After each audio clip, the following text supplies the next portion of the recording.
If you recall, yesterday, we set up a double integral for this function y equals 6x minus x squared, which we rewrote in its vertex form so that we could get expressions for x1 and x2. And our expression revealed the symmetry that we kind of just naturally wanted to exploit. So we went from our standard form to a vertex form.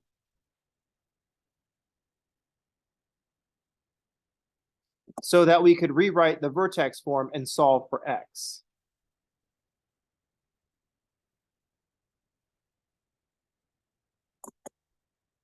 And so here, by solving for x here, we reveal the symmetry that we want to use. Here's where we see the symmetry that led to the question. When can we just double the integral from 0 to 3? Just worry about one side and then double it. So here we see the symmetry. Well, the way I drew it, it's only kind of symmetrical, but that's why I drew such sketchy lines. But here's where we see the symmetry.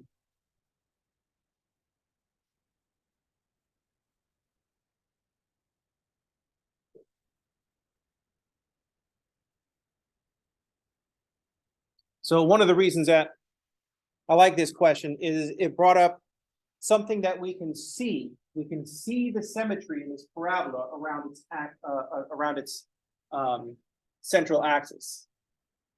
So we have this axis of symmetry at x equals 3. We want to be able to see that symmetry in the function. And that's what this form tells us. The middle is 3, and then we plus or minus the same amount. So it's 3 plus or minus something. So here's the middle.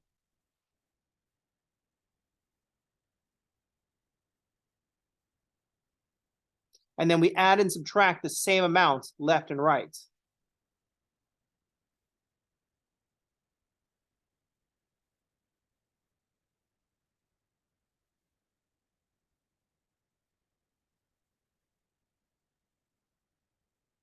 We add the square root of 9 minus y, and then we subtract the square root of 9 minus y. So this is what in the equation is producing our horizontal symmetry. From 3 on this side, we add the square roots, and on this side, we subtract the square roots. I didn't write it big enough to write square root of 9 minus y. But on one side, we added the square roots, and on the other side, we subtract the square root.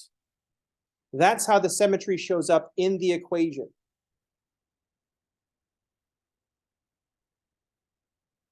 So there were some suggestions about when we could double the integral. Certainly one, if f of xy is constant, if the example we used yesterday was density. If the density was uniform, then it wouldn't matter. The stuff on the left is the same as the stuff on the right. So at first level, if f of xy is constant, then it won't matter.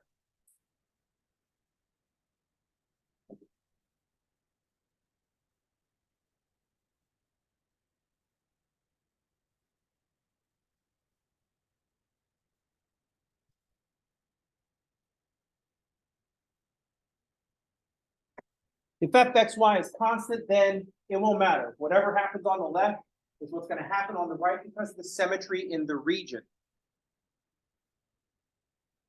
But this goes a little bit farther than we need to go. We can loosen up this restriction. This is very restrictive. We can loosen up this restriction. Now we see that things vary from left to right. If the left side is heavier than the right side, if the left side is more dense than the right side, then we won't be able to do that. If our function varies from side to side, varies with x, then we won't be able to.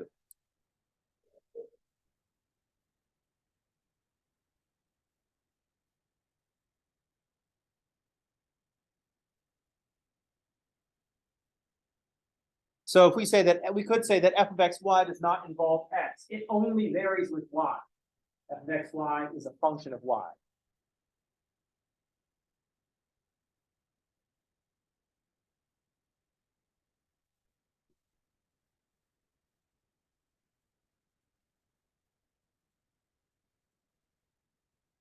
That's pretty restrictive, and we can do better.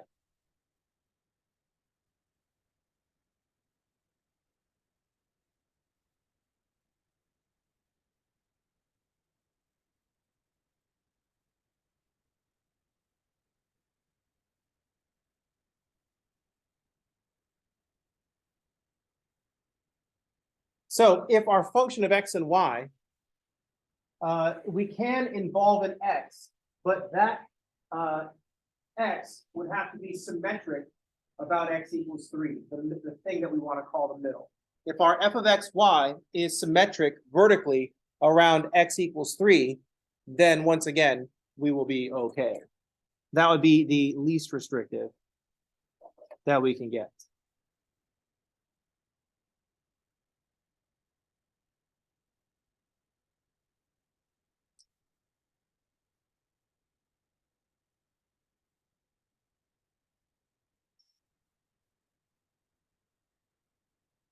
The region is symmetric about x equals 3.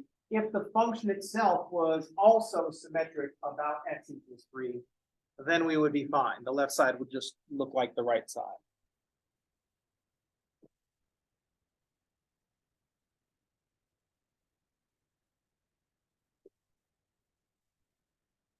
This is pretty restrictive, but the previous statements aren't exactly true.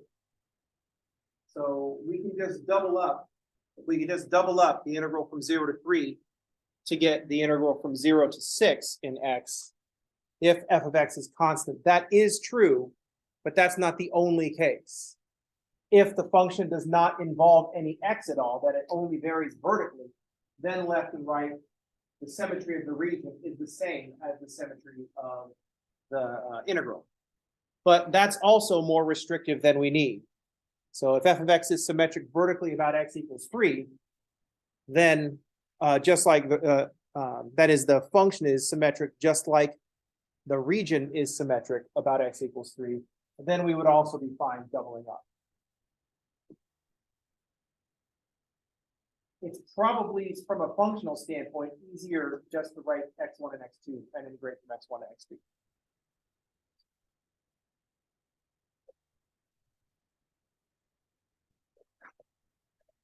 So it's probably easier just to find x1 and x2, but great question to think about.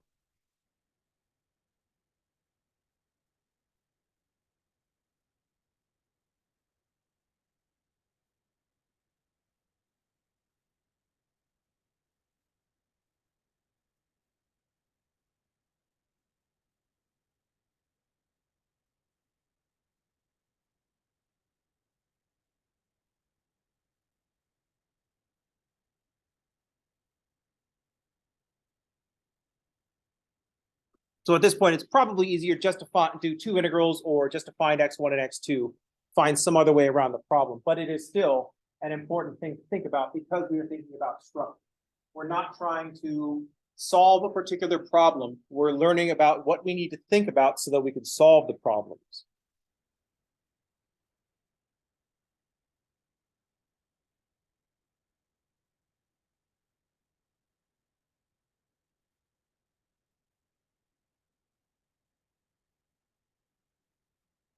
I usually push back when people say teaching is about teaching students how to think. And I'm not sure that I can do that. I don't think that I could teach you how to think about a problem. I don't get to get into your mind and see how your mind functions because you're not some machine. You're not a computer that I could just take apart and analyze the process. Your process is going to be different from my process, is going to be different from someone else's process. I can't teach you how to think about things. I can only try to explain how we collectively have thought about things in the past and offer you opportunities to think about those things. Does that make sense? I certainly don't want to tell you what to think, which is the fear that most people have.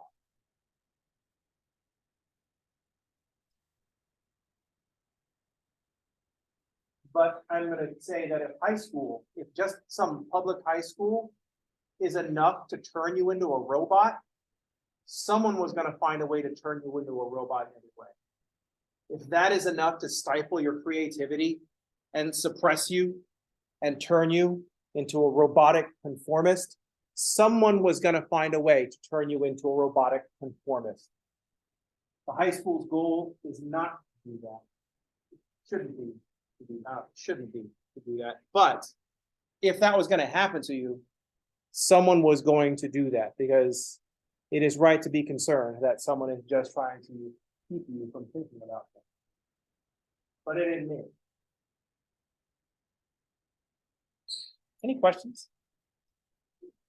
Comments?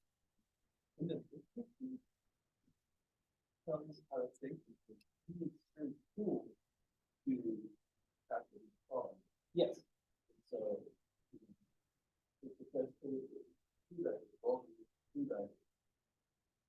How to use a screwdriver is much different than how to think. Like how to think about a thing. How do you think about 7 times 8?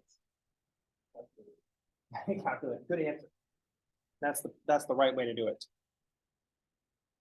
But the way I think about teaching you what to think. Let's suppose that I asked you to. I think I've done this demonstration before, but if I ask you to multiply numbers, I'm going to pick something easy like 7 times 13. So some of you are going to do the 7 times 3 first and come up with 21, and you're going to carry the 2 because you were treated to this really weird, somewhat functional algorithm that is ultimately very shitty. And then you're going to do the 7 times the 1, even though there's not a 1 in the problem, it's a 10. You're going to go 7 times 1 plus 2 is 9, and then you're going to say 91. That's if I kept track of the numbers right. I'm telling you how to do a thing, but the goal is to not make sure that you do that every single time. And I think one of the things that we forget about when we're trying to teach people how to do things is that we say, this is the way. We say, this is how we multiply. This is the way. And we offer this as the way. But it's just a way. 7 13s is 7 10s and 7 3s. 70, 21, 91. It's how you think about it. What's your mind going to do? Some of you are still going to do the 7 times 3 first, think 21, and then 7 times 10 is 70, 21 and 90, 21 and 70 is 91. You're going to put it together in different ways. So all I can do is show you what we've done before, the stupid algorithm that you probably were programmed with as a child, and then the other ways that you can think about it. But I don't know which one is going to work in your mind. So when we get to this point in Calc 3, I have to trust in the fact that I could be like, oh, what's 7 times 13? All we need to do now is 7 times 13, and everybody come up with 91. And I don't have to worry about how you come up with 91. I just know that, I just hope that it's not with a stupid algorithm where it's 7 times 3 is 21. Put the 1 down here and carry the 2. Or even worse, when you subtract. If I ask you to subtract 213 minus 87, and the first thing you do is try to subtract 7 from 3. It's like, well, you can't take 7 from 3, so you're going to have to borrow 1 from the 10. It's like, well, you can take 7 from 3. You can absolutely take 7 from 3. It's -4. What the fuck? I hate the fact that we teach students to say you can't take 7 from 3, because you absolutely can. You're students, and if you're poor, we're gonna. Because we're gonna say like, well, this school costs $250 per class. And you're gonna be like, well, I don't have $250. That's okay. You've got negative $250 now. Welcome to class. And then by the time you graduate, it's negative $500 because you didn't have any money. So you need to pay more money because fuck you, right? So I don't like that we say this is the way, which is why it's super easy to find the parents that are really dumb on the Facebook. Like, why don't they just teach it the way that I learned it? Because if we do that, they'll suck at math just like you do. And I'm trying to avoid that fate for them. But apparently that's what you want because you think you know best. But anyway, that's beside the point. I'm not teaching you how to think about a thing because I don't know what's going to work best in your mind. But I can say, this is what we've done in the past. Here's what we're trying to accomplish.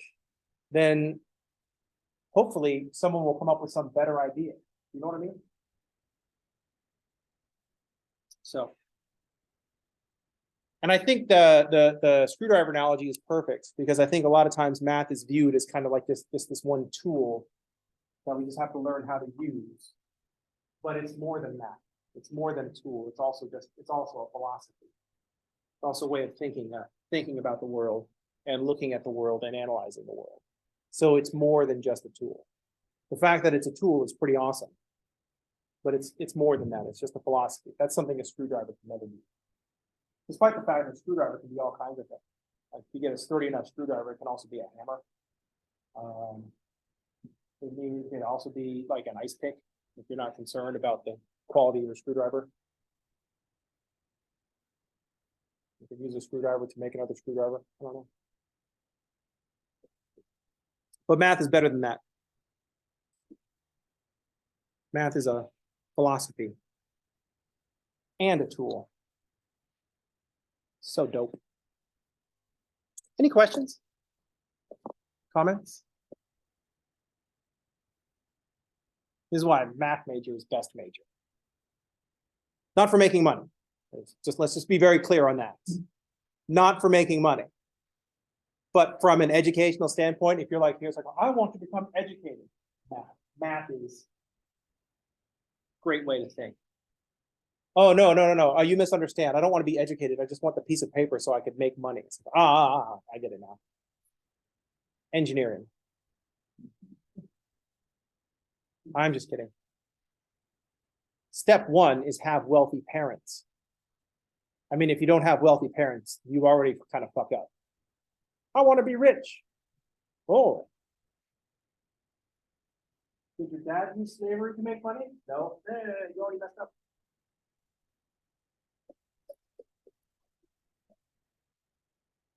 I know, you all pick the wrong parents. So often people are like, oh, they want certain things. They just pick the wrong parents. And come on, man.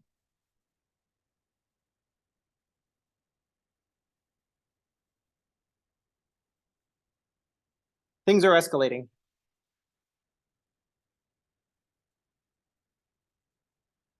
Triple integrals.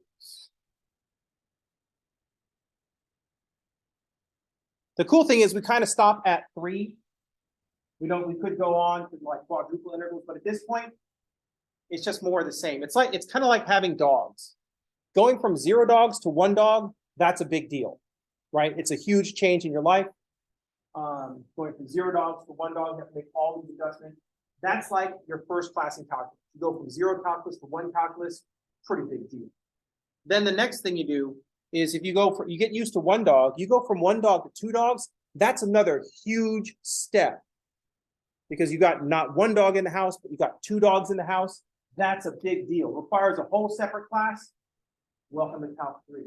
But once you get the idea about how you went from 1 dog to 2 dogs, going from 2 dogs to 3 dogs, even though it's a 50% increase in dogs, it's a lot less work.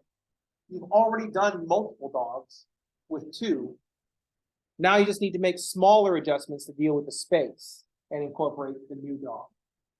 So once we go from 2 to 3, that's going to be a smaller step. And then going from 3 to 4, there's no reason to have a whole separate thing about quadruple integrals. If you've already got 3 dogs in the house, having 4 dogs is probably not going to be a big deal at all. Unless you live in my house where it can barely fit like 2 people and a dog, but that's beside the point. If I was planning on having 4 dogs, we would have had to buy a bigger house. So let's go from double integrals to triple integrals and think about what we're going to do. First, some notation.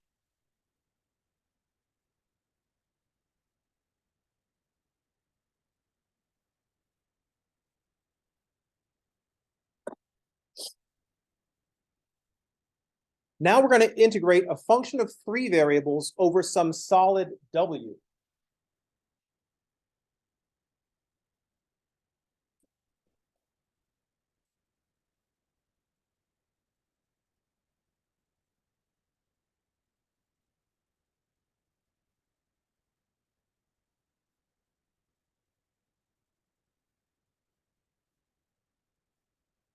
We've got a function of 3 variables. So if f of x, y, and z is equal to some constant, then we've got a surface, sorry, a solid in R3. But as a function, if we want to try to think of this in the same way we thought about things before, y equals f of x is a one-dimensional curve in R2. Y equals f of x, y is a two-dimensional surface in R3. I guess we'll go with, no, not W. So let's say X, Y, Z. Why do we start so close to the end of the friggin' alphabet? T equals f of x, y, z is going to be a three-dimensional solid sitting in R4. There. Well, that's now hard to picture.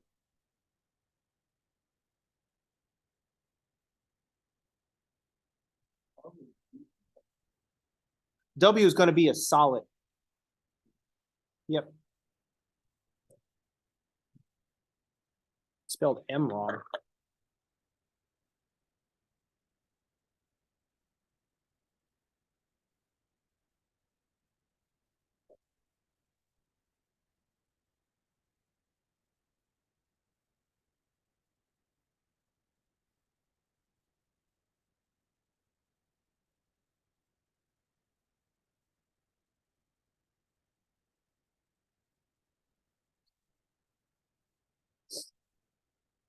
So if we can look at the level surfaces of this solid. Let's think about our integration destruction. So we're integrating a function of 3 variables. There's an x, a y, and a z. We're multiplying it by some dv. dv is going to be some small piece of the solid w.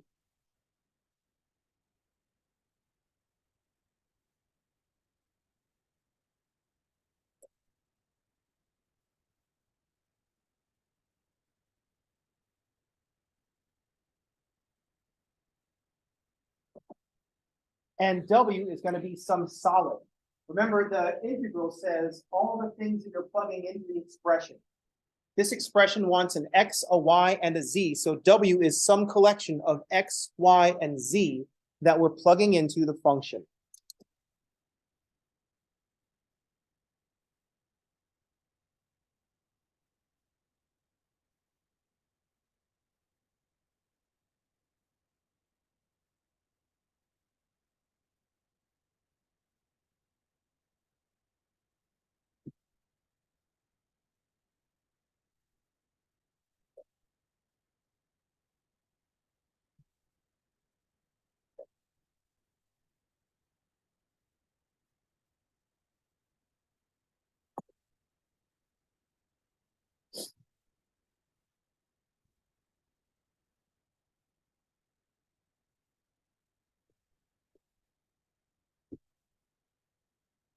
It's really weird to think about dV being, say, a volume, say cubic meters, some bunch of cubic meters, and have our function also be more meters. So our f of x, y, z times dV is going to be meters to the 4th. That's really hard to picture. So here's an easier way. Imagine f of x, y, z being the density at any point x, y, and z. We have density that varies in 3 dimensions. So we can think of our f of x, y, z as the density, kilograms per cubic meter. Maybe our f of x, y, z can be kilograms per cubic meter. And our dV can be cubic meters. And so what we're doing is finding the mass of the solid W.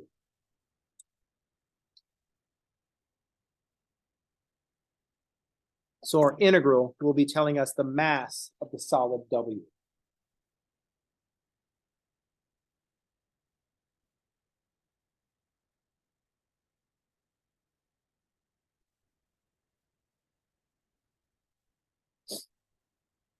Mostly because it's really weird to think about the 4-dimensional hypervolume of the solid W. Why complicate shit so much? Since we have a hard time picturing a 4th dimension and what a 4th dimensional volume would look like, let's just change our function. Instead of measuring some height above a plane, or some height above the x-axis. Let's just have the function measure the density at a particular point, so that when we multiply that by a volume, we get the mass of the solid W.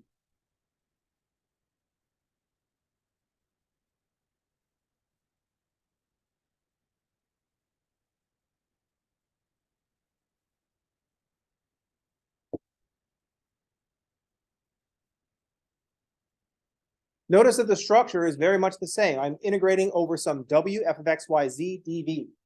So our assumptions are working the same. For some small chunk dv, I'm assuming that the function is constant. So I'm taking some small chunk of my solid. dv is some small cube in the solid W. It doesn't need to be a cube. It's just easier to say cube than rectangular solid all the time. So if you're like, oh, well, actually, right, it's either the right cube than it is the right rectangular solid all the time. I used to write rectangular solid all the time, so I know what I mean when I say it becomes kind of a pain in the butt. So just like dA is a little square in the region R, dV is some little cube in the solid W. So the solid W could be this room, and dV will be some small cube like right here. You can't see it because it's infinitely small. I don't know how good the zoom is on your eyeballs, but it's super blurry for mine. Then we integrate over W. That's just a set of x, y, and z that we're going to plug into this expression. We're going to calculate the mass of the solid in this little cube, assuming that the function is constant. Because if our density is continuously variable, then over those small cubes, and we make the small cube small enough, the density isn't going to change that much. The smaller we make the cube, the closer our function is to being constant, so long as the function is continuous. This is the same thinking that we had way back in Calc 1 in section 5.1, where Hughes Hallen asked, how do we measure speed? And everybody just universally says, duh, with a speedometer. And then moved on to 5.2. Structure is the same. Integral over W, that's what we're going to be plugging in. The expression f of x, y, z, dv. That just represents us making the function constant over small pieces, in this case, small cubes. We're allowed to do that because our function is continuous, and if we look close enough, things aren't changing that much. Any questions?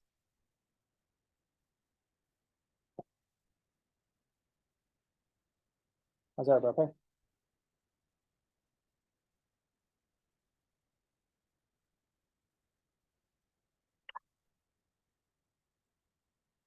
So the triple integral, we need to learn how to describe what we want to plug in.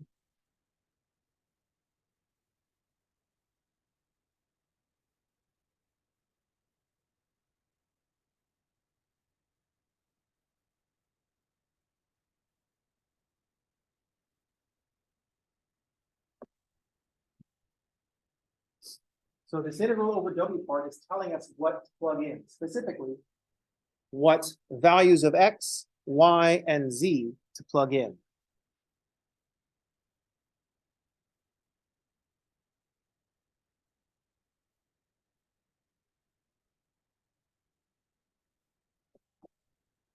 We're going to do this the same way we always do this. What's x between? What's y between? What's z between?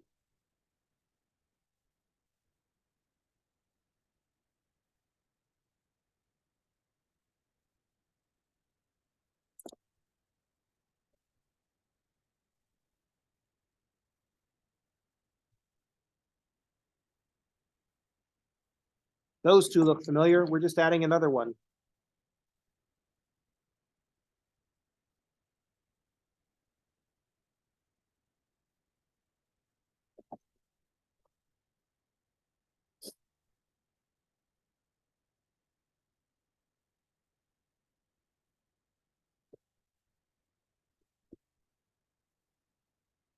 when we do this, we're going to break the dv up into a dx, a dy, and a dz.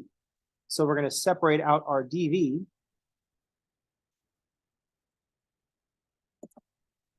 into a dx, dy, and dz.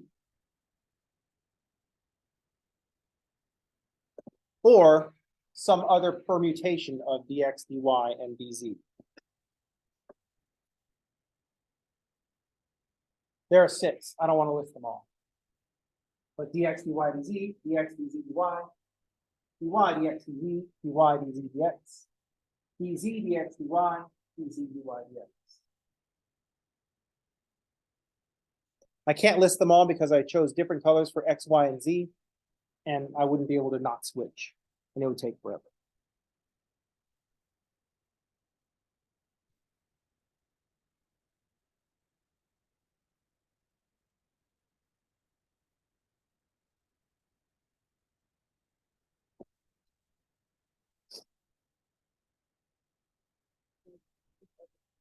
Five other permutations.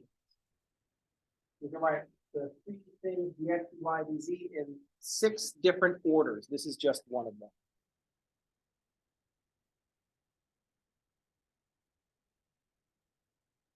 This is the triple that we're talking about in a triple integral.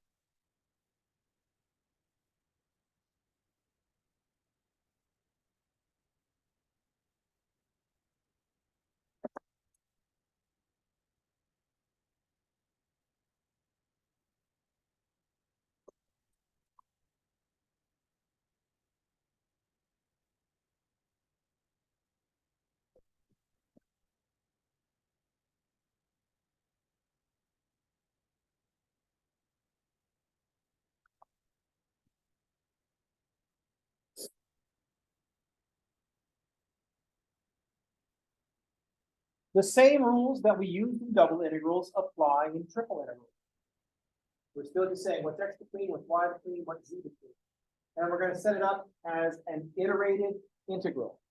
We're going to separate the dv into a dx, a dy, and a dz in whatever order is convenient to us. And the same rules are going to apply.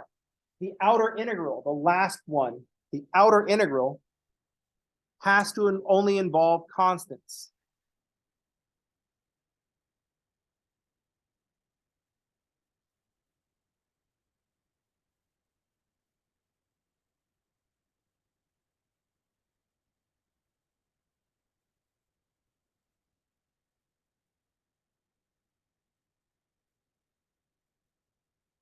The outer integral only gets to use constants, just like before.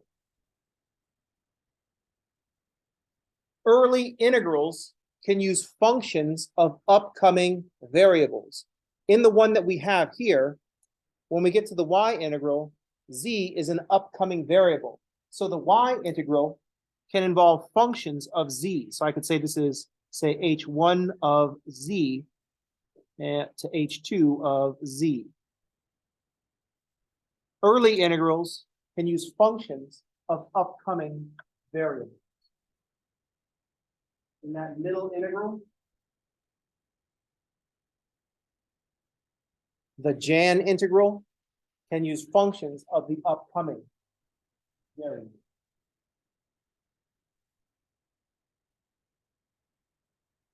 In this case, since x is the first integral that we come across, the upcoming variables are y and z. So x can involve functions of y and z. So x can go from, say, a function of y and z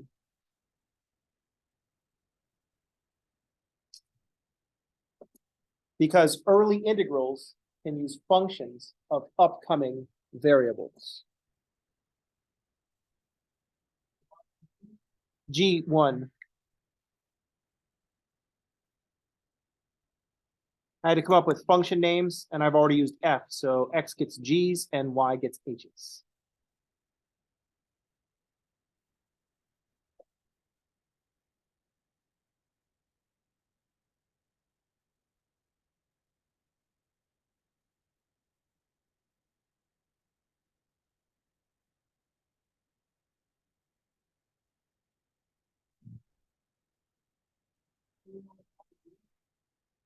G1 of YZ and G2 of YZ.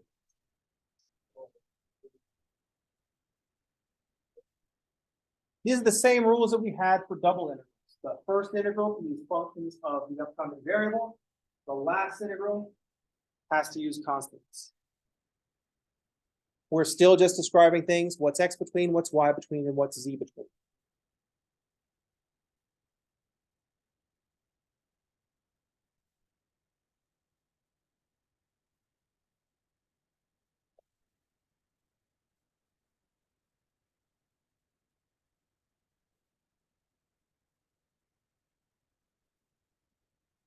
The same thing happens once we start doing calculations. The first thing we would do is integrate our function of x, y, and z with respect to x. So we would hold y and z constants, integrate with x as the variable, then plug in functions of y and z wherever there's an x. Now all we got is a function of y and z. Then we integrate with respect to y.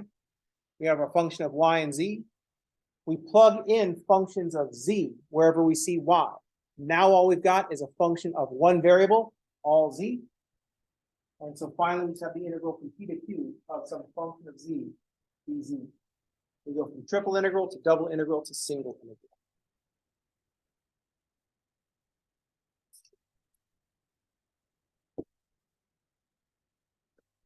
Like before, if the function is equal to 1, we'll just get the volume of the solid W.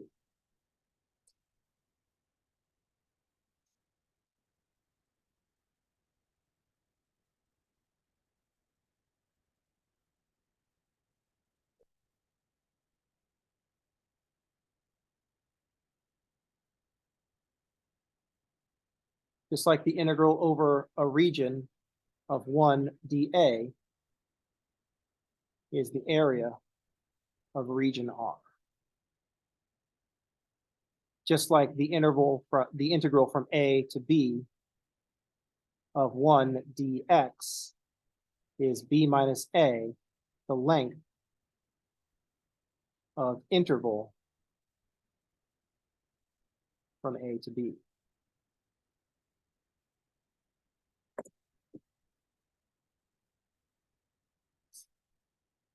Tomorrow we'll do some examples of some triple integrals. We'll see how the triple integral leads to a double integral, how the double integral leads to a single integral. That's going to do it for today. I will see you all on tomorrow. Everybody have a good day, and thanks for playing.